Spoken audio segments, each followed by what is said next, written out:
Today we're making 6-ingredient chewy peanut butter bars, and we don't use any special equipment.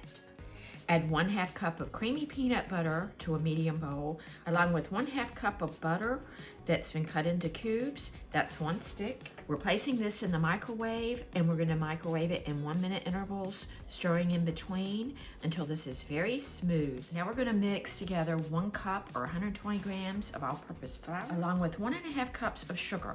If you want, you can substitute 1/2 cup of brown sugar, and that will give your bars more of a molasses flavor.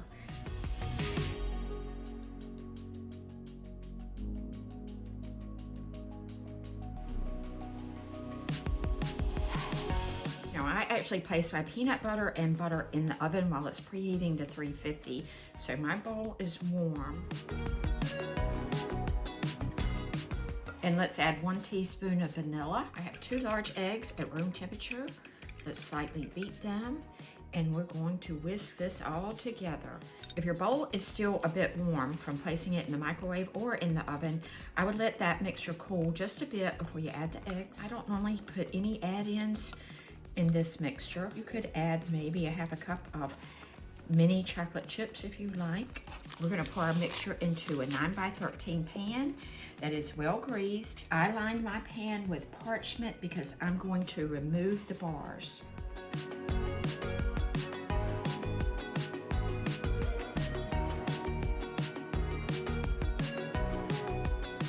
Our bars are just out of the oven after 28 minutes. You see our big bar is pulling away from the sides and it's slightly browned around the edge.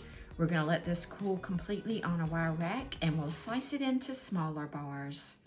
I actually could have removed these probably a couple minutes sooner because they got a little bit hard on the outside edge. They are so easy, so simple to make, a great afternoon snack.